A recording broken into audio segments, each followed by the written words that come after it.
Welcome to an SFB Addict video. SFB Addict here with yet another video. This is another campaign game we are playing with our Cadet campaign, and it is another fight over the planet in Hex 0905. And you can find all the turns of the campaign here on Reddit under our Starfleet battles, and it is under the second Cadet campaign. And we are up to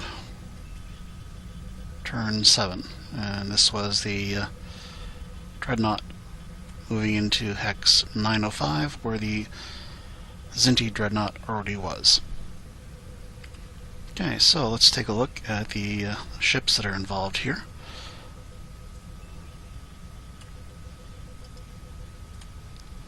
It's the Klingon Dreadnought, Cadet ship, of course. And it is going up against the Kzinti Cadet Dreadnought.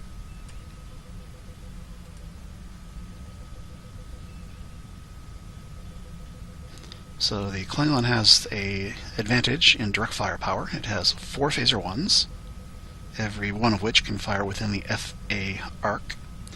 It has 3 disruptors, 2 of which are FA, one of which is FX, and here of course is the diagram for the arcs, and here is the labeling of what FX is and what FA is. And then it has 2 phaser 2s, one on each side, fighting out or firing out the side and to the rear. And it has 2 drones and 3 shuttles, each with a phaser 3. And the Kzinti has 3 phaser 1s to the Klingons' 4. It has 2 disruptors to the Klingons' 3 disruptors, but they are restricted to an FA arc, where the Klingons are an FAR, FAL, and FX arc. But instead of 2 phaser 2s, the Kzinti has 4 phaser 3s, 2 left side, 2 right side, and the Kzinti has 6 drones to the Klingons' 2 drones. And the shielding is pretty much on par and equalized, if I remember correctly. Klingon has just got a couple boxes less on the rear shields in comparison to the Kzinti. And of course the Kzinti has 3 shuttles as well. But the Klingon has an advantage in turn mode. It has a turn mode of 1 at speed 6, where the Kzinti is pushed into a turn mode of 2 at speed 6, and it's pushed into a turn mode of 3 at speed 14, where at speed 16 the Klingon has still got a turn mode of 2. So the Klingon can turn a little bit faster. So that is what is fighting against what.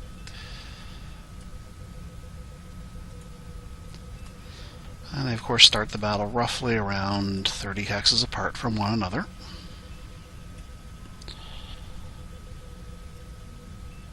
(29 hexes actually),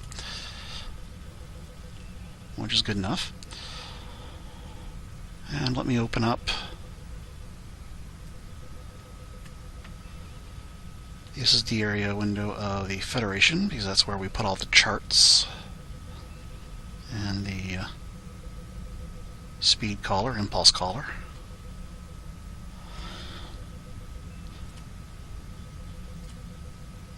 And that's still readable at that size, so let's go with that.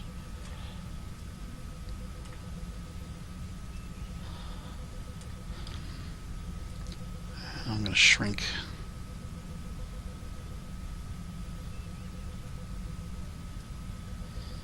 the chat area.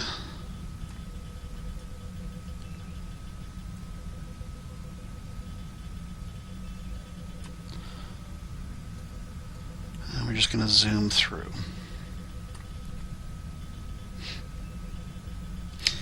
Energy allocation. Okay, here is the Kzinti's turn 1 energy allocation. Let me just reduce it so you only see turn 1.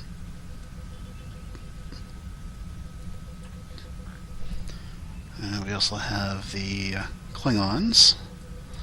Again, let me reduce it so you only see turn 1.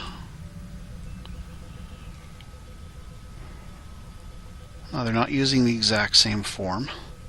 That's okay.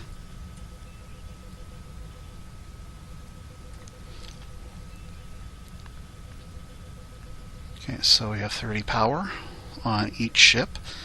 The Klingon did not discharge his batteries turn 1 at energy allocation, but the Kzinti does. That's why his is up to 33.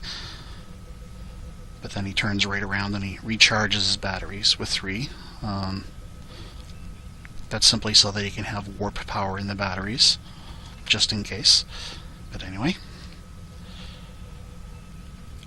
Klingon comes in with 3 standard disruptors, reinforcing his front shield by 9 and putting 15 power into movement. And that is the sum total of what he has. And he's got a phaser capacitor of 6.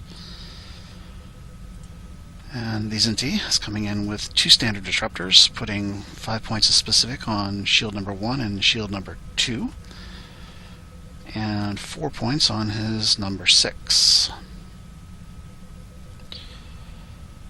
And then he's got 15 points in movement. Now, the interesting thing here is that you'll see that the Klingon's putting everything into 1, and he's spending a lot less power on reinforcement than the Kzinti is. Whereas the Kzinti is putting much more into reinforcement, but he's not sure which shield he should be reinforcing. But here is kind of where general reinforcement may have actually been of use. He could have put the 5 in specific.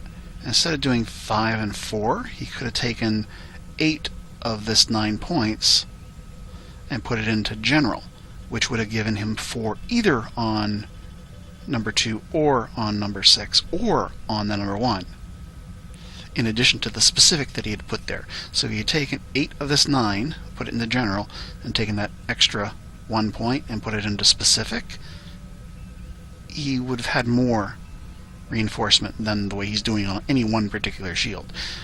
Because there's not an awful lot of weapons on the Klingon, so he's probably only going to hit 1 shield, maybe 2 at most. So by putting a lot on 3 different shields, it's kind of not as good of a strategy as putting a little bit on either 1 or a couple shields and putting the rest of it into general. Now in a fleet action, where there's more than 1 ship, doing specific on 3 separate shields is probably preferable than putting a little bit on 1 and using general. But for instance, here we could have put 4 points on the number 1 and taken 10 points and put it into general, which would have given him the 5 points on the number 1 plus the 10 general for 10 total reinforcement if the number 1 got hit.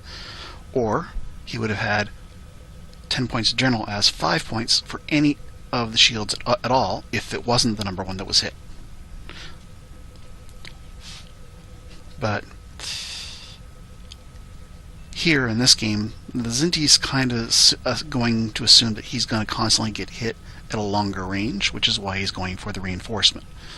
And the Klingon's kind of also assuming he's going to get hit at long range, but he's kind of overpowering his reinforcement a bit. You do have 20-point shields, and movement for the Klingons probably a little bit more important than reinforcement. But anyway, that's what we have. So these are dreadnoughts, so it's 1.5 for the movement cost, so this is going to be speed 10 versus speed 10.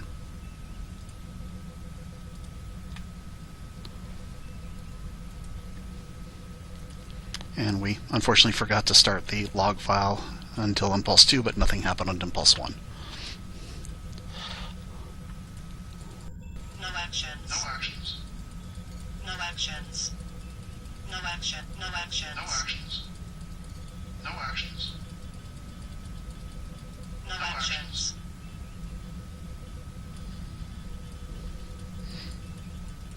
No actions. No actions. Thinking. Yeah, so here they're thinking, so the range has just reached range 15, where their disruptors go into better odds. So let's take a look at the actual disruptor chart. Forgot that it was in that with the movement. So here's our disruptor table. So at range 16 to 22, it's 50% chance hit for 2 damage, but once we get to range 5 to 15 for disruptors, it's a roll of 1 to 4 for 3 damage.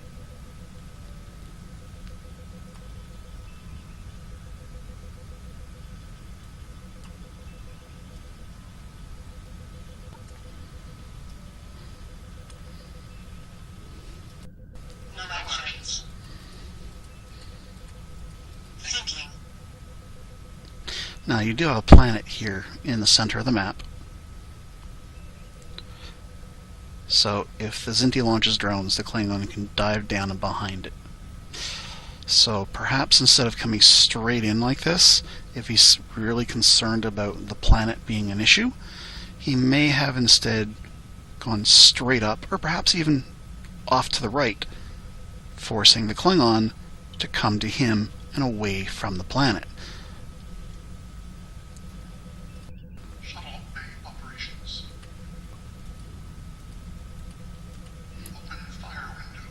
Okay, so here we have, I believe it was a Kzinti, just launched a shuttle. Now we are not using scatter packs yet for the cadet game. So that's either going to be a suicide shuttle or just a regular old administrative shuttle with a phaser 3 for harassment purposes. And then here we had some fire. We are again using Discord for voice. So a lot of the actions are just being declared by voice. And here I just simply had them type it into chat at the same time and both hit enter once they had both written their order. So we have 3 disruptors, standards, and 4 phaser 1s being fired from the Klingon at the Kzinti, hitting his number 1 shield. And as we know, we've got 5 reinforcement. So we have 3, 4, 5, 6, 7, 8 damage happening. Now the 3 disruptors, 2 of the 3 missed, but of the phasers, 3 out of the 4 hit. But more rolls are on the lesser end of the scale for damage.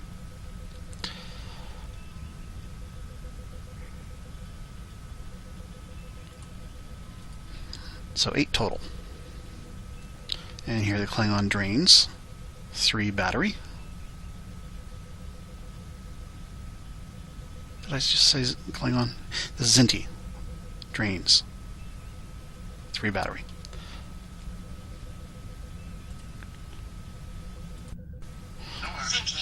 Sometimes my mouth doesn't realize what my brain is trying to say.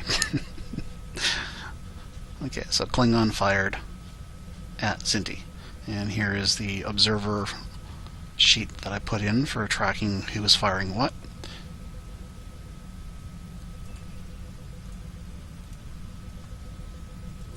Shuttle bay operations. Okay, here it's too soon for the Kzinti to actually launch a second shuttle. He's got to wait one more impulse because he just launched a shuttle. No actions.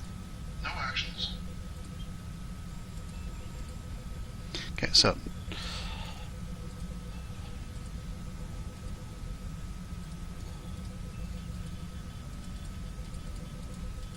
Shuttle bay operations. now that actual second shuttle launch is now occurring. And the Klingon is launching a shuttle as well. Now in the cadet game, when it comes to doing damage, it's a rule that doesn't exist in the full game of SFB, simply because of the smaller number of weapons that exist on these ships. But there's a rule that lets you take a shuttle in the shuttle bay as a weapons hit. So sometimes keeping the shuttles in the bays is more advantageous than putting them out on the map. But putting them out on the map gives you those 3 extra weapons to harass the enemy with. So there are some tactical implications to whether or not you wish to launch shuttles in the cadet game. Okay, and the Kzinti is now firing with his 3 phaser 1s and 2 disruptors. And his 3 phaser 1s, 2 of the 3 hit with good rolls, and his 2 disruptors miss. So 5 damage, 5 reinforcement.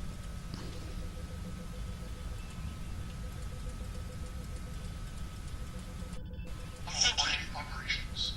No actions. And we have a Kzinti drone launch. 6 launchers.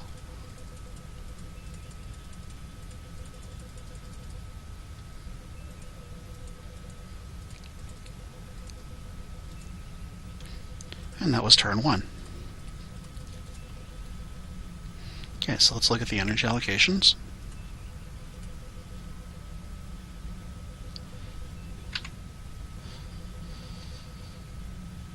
let's give me access to the bottom bar.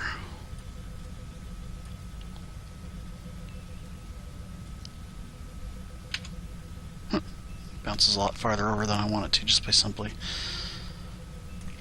doing one row. And there I applied freezing columns and rows in my spreadsheet, so I can just hit the arrow over to give you the next row. Okay, so again, they're using slightly different spreadsheets, but similar enough. Okay, so we still have 30 power each. The Klingon is charging one of his phaser capacitor.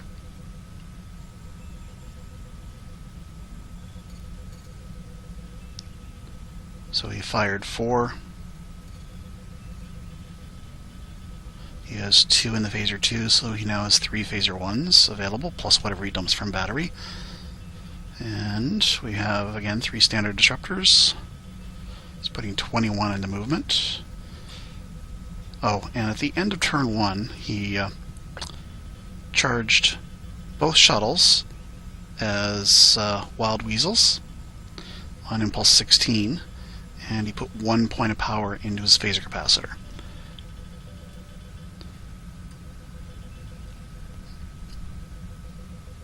So he actually has 4 power in his phaser capacitor. And he kind of slightly misunderstood the wild weasel rules. He should have come in holding 2 wild weasels instead of putting so much reinforcement up on turn 1.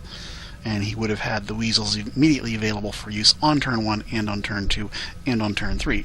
But by doing what he's done here, he's put the energy in on impulse 16 at the end of turn 1, which is kind of the same thing as starting arming them on turn 2. It would take all turn 2, all turn 3 for them to become available, kind of thing. And I think I actually made a mistake in rules when I told them that it wouldn't be available until impulse 16 of turn 3, where that is wrong. It would actually be available turn 3 impulse 1, I believe. And this did actually have an implication to the game. So I owe the players an apology on that.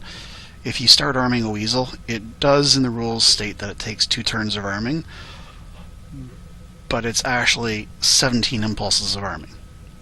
And I kind of flaked on that when I remembered what the rules were for it.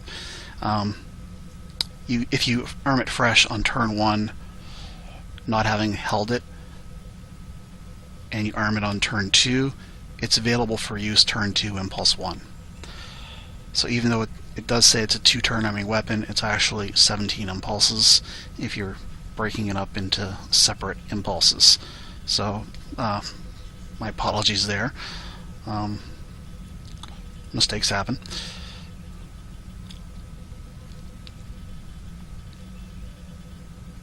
Okay, so that's everything for the Klingon. If we look at the Kzinti, he's charging up his 3 phasers, which he fired. He's recharging his batteries, which he drained.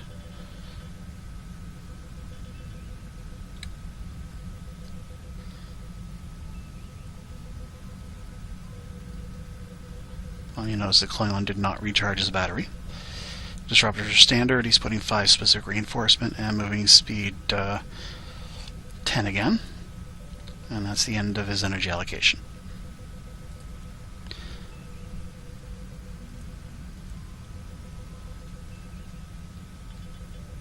And the Klingon is speed 14 versus the Kzinti speed 10. And the drones are speed 16, by the way.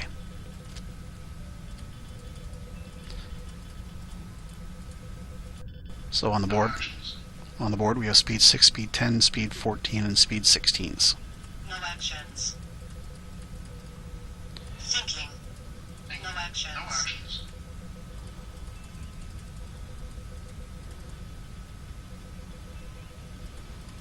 Thinking. Okay, here he side-slipped his drones twice, but it's no different than if he had side-slipped it and turned it. He's so far apart, or so far distant, that it's not going to matter on the next movement.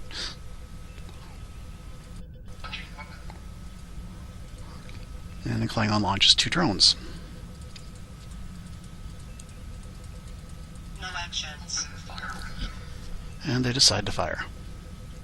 So we have 3 phaser 1s, 2 disruptors, coming from the Kzinti at the Klingon. And from the Klingon back at the Kzinti, we have 3 disruptors and 4 phaser 1s.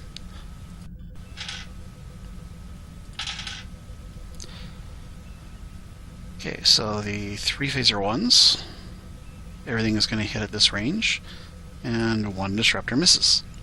For the Klingon, disruptor misses, disruptor hits. His phaser hits. The 6s are the only thing that can miss, and he missed with half, and he had middling phaser shots. So 11 from the Kzinti, 9 from the Klingon. So not a very good shot from the Klingon. The same cross-eyed weapons officers as the last battle in charge of the weapons, perhaps? Okay, and we applied some damage to the ships.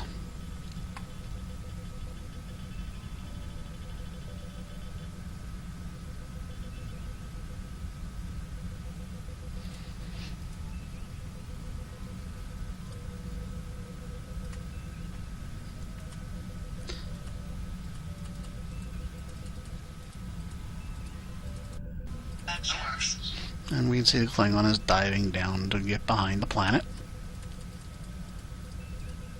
Thinking. No actions. No actions.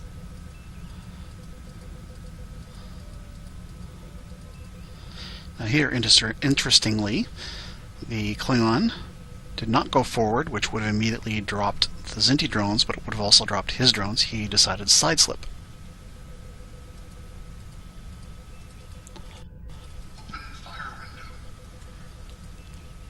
And we have some shuttle firing going on.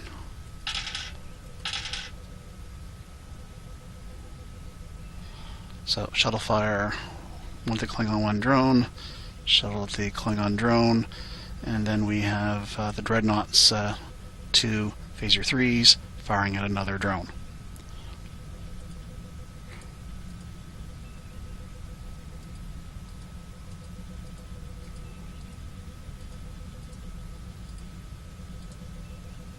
And that was a kill for both drones.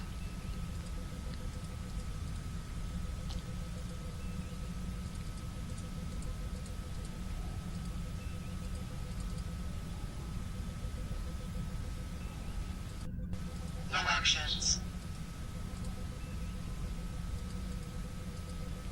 And now the Klingon moves behind the planet, so the Kzinti ship no longer has a direct line of sight on the Klingon ship. The Kzinti tries to recover and is not able to maintain lock with the drones. They are now blocked by the planet. So the drones all drop.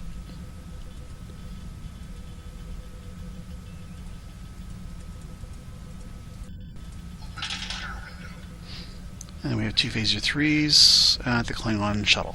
So the right side phaser 3s from the Kzinti are shooting at the Klingon shuttle. And it was enough to kill the shuttle.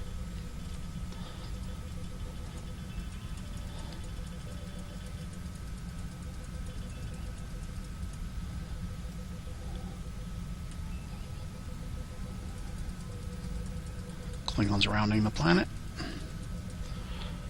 The shuttles could have gone towards the Klingon, eating up some of the Klingon firepower and losing the shuttles.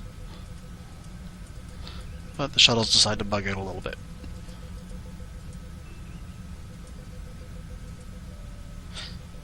Now the shuttles had fired at the drones. If they had kept their phasers, they could have actually done some damage to the ship. And we're up to Impulse 16 already.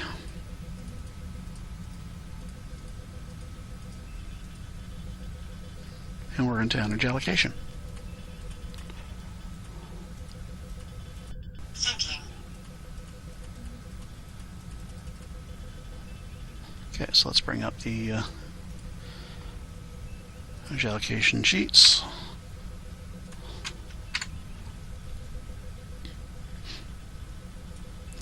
Okay, so we have 4 power going into the capacitor, standard disruptors, movement 18, and then we have the weasels being paid for. He should at this point have the weasels available turn 3, impulse 1. But my mistake. Here we have a Kzinti with overloads, some reinforcement, not very much movement, and a high energy turn. And he's overpaid for the high energy turn. It would be, for the cadet ships, since it's not a 32 impulse sequence of play, but a 16 sequence of play, and the engines are smaller because of that, normally it would be a movement cost of 5 for an HET, but we just cut it in half, so it would be 2.5. Which for the 1.5 mover would end up being 3.75. So he's got like 1.25 power that could have been used for something else. Not a big deal. But anyway, so that's what we have.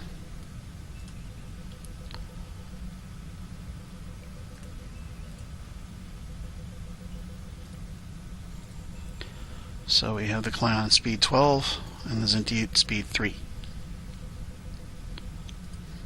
Now HETs do not have to occur on an impulse where the ship moves. They can occur on any impulse except for impulse 1. But when you do perform an HET, that resets your turn mode. So the first movement after an HET, or part of the HET, is to move forward. So normally if you're moving and performing an HET, the movement that occurs with the HET is a count on the turn mode of 1 having already gone forward. But if you do it at 0, your turn mode is reset and your first movement must be directly forward. No actions. Anyway, right here the Klingon should have a Wild Weasel available for use, but I misinterpreted the rule.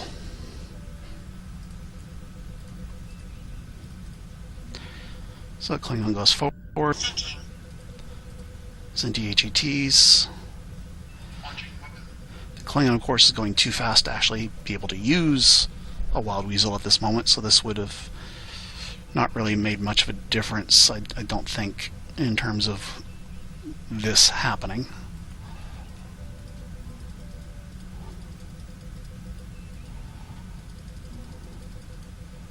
Kzinti launches 6 drones. Now here, if the Klingon actually had enough power set aside, he could perform an HET of his own, go directly back, and anything and everything launched by the Kzinti would then be dropped by the planet. Just a tactical implication of the situation. Open fire window. Open fire window. And they're firing on each other. So, 4 phaser 1s from the Klingon, 3 disruptors, they're standards, and from the Kzinti, all weapons fire at the Klingon. So 3 phaser 1s, 4 phaser 3s, 2 overloaded disruptors. When you commit speed 3, you've got a lot of power that you can actually arm everything, whereas the Klingon, trying to maintain high speed, is not able to arm everything, or even overload.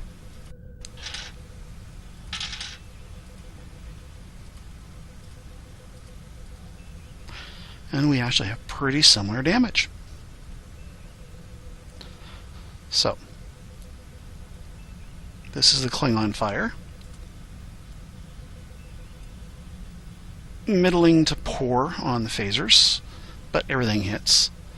And for the disruptors, for a change, everything hits. Whereas with the Kzinti, phaser 1s are pretty poor.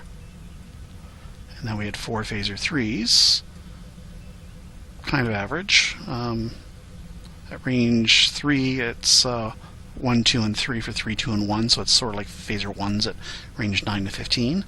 So here he actually only did 3 points of damage from the 4 phaser 3s, but then his 2 disruptors hit. So that's why the damage was pretty similar.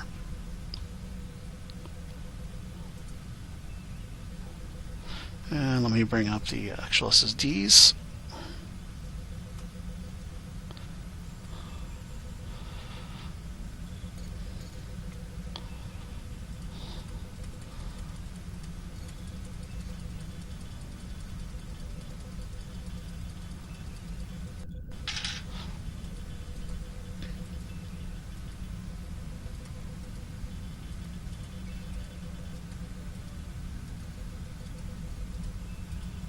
So it was a choice of damage situation for what got hit on the Kzinti for the die rolls on the DAC, and he ended up deciding to take empty shuttle base as the damage. However, the Klingon, with a 16 shield and not having a brick of like 9 reinforcement, or 7 reinforcement I should say, ends up taking about 10 or so internals.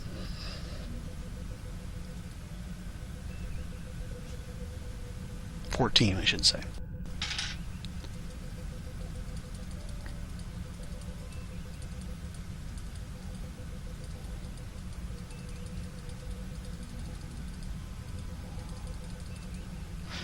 Now here, they're filling in the entire engine to undo mistakes where they could be clicking on the actual label of the warp engine, where it says C warp, which would undo the damage one by one. But they forgot. And they're putting in what drones were launched, because they were forgetting to do that. Okay, now Klingon took the worst of that. Specifically because of the specific reinforcement on the Kzinti.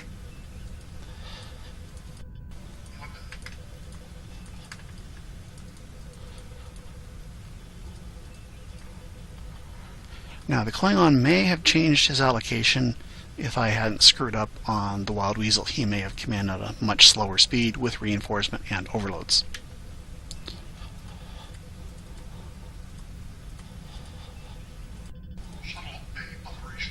Okay, so Klingon just launched a drone. A couple drones actually. No actions.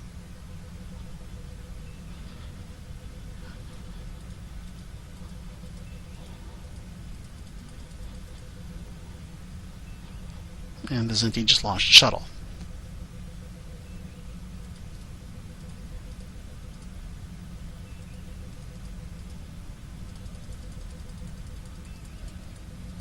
And the Klingon runs for it.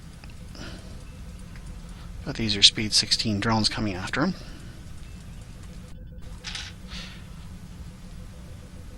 And shuttle fires at a Klingon drone, doesn't do much damage.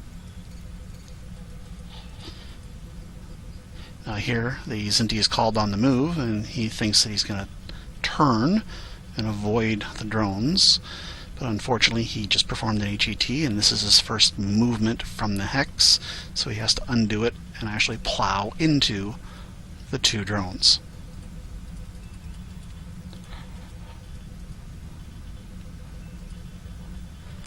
And we're going to be applying some damage here to the Kzinti.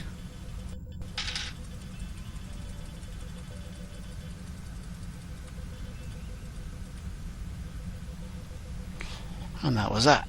However, the very next movement, the Klingon doesn't move, and the 6 drones that are chasing him end up hitting him.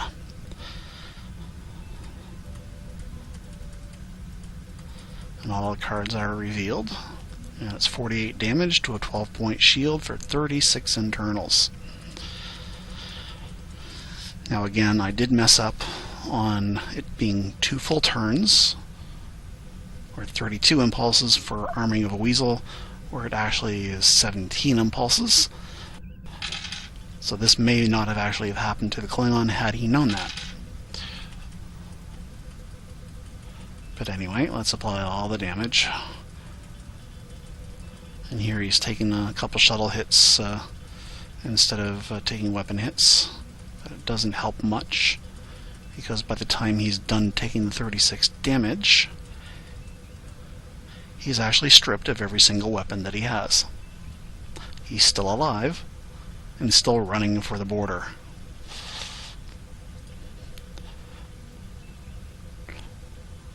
And this is only impulse 10. So the rest of this turn is basically just the Klingon running for the border. So let me adjust the map here. And we will just zoom through. Actions.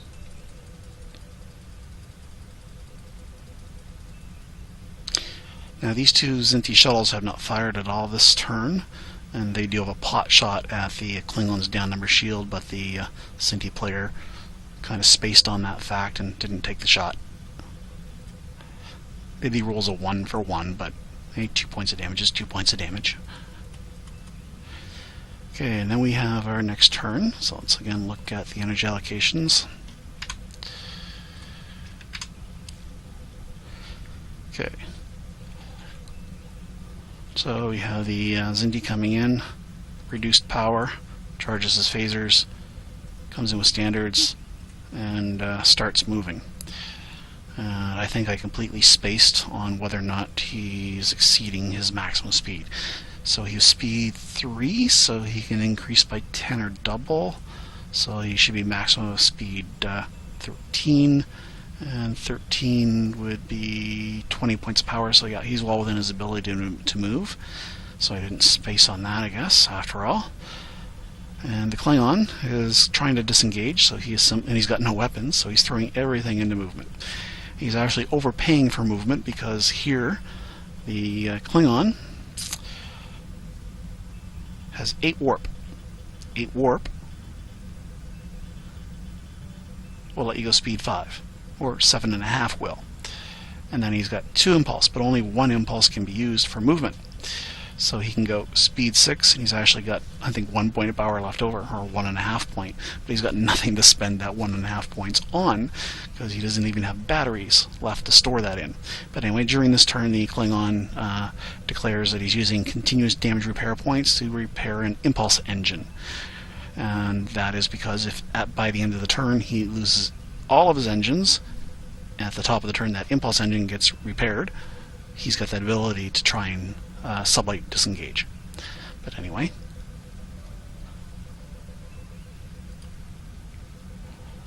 that was it for the allocations.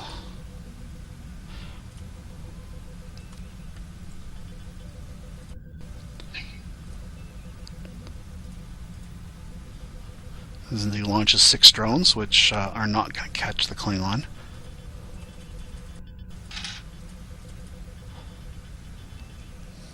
And he fires 2 disruptors. And this is on a down shield, I believe.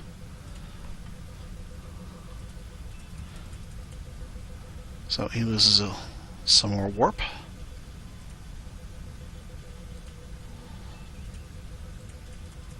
Again, those shuttles could have also shot as well. But the Kzinti didn't remember to do that, or didn't think it worth it.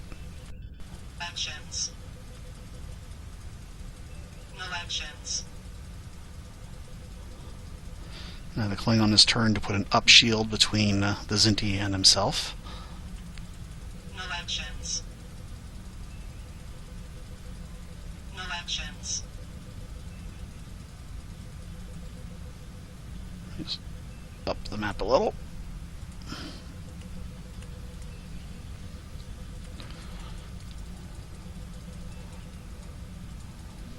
And that's the end of the turn. Kzinti fires his 3 phaser 1s, 2 phaser 3s, and he fires a shuttle.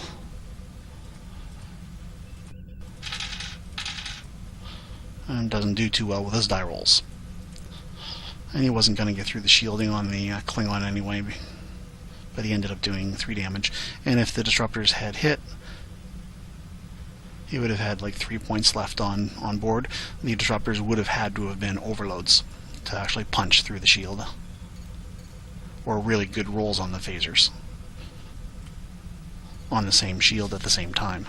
But he fired the phasers at the ship through the down shield at the top of the turn. Okay, so at this point the Klingon has gone the entire turn at maximum speed and did not die, and he disengages. And he goes back to his homeworld. Now again, there was a rules misinterpretation. The Klingon tried arming weasels on Impulse 16. They would not have been available turn 2, but they would have been available turn 3. But I unfortunately told them they wouldn't be available until Impulse 16, where in fact they would have been available for use on Impulse 1 or 2 of turn 3. So that may have changed how he allocated and applied what he was going to be doing on turn 3. But even without the weasels, he did have that ability to HET right at the top of the turn kind of thing. Poke his head out, fire, HET, and get back behind the planet to drop the drones, if he had thought of that as a secondary tactic. But anyway, that was it for that game. Hope you enjoyed the playback. And hopefully it won't be such a long time before the next battle is posted. This one, both of the players kind of had a bit of a divorce going on, and some overtime work for the other one. So that's why we had such a long dry spell between battles. Anyway, SFB Addict signing off.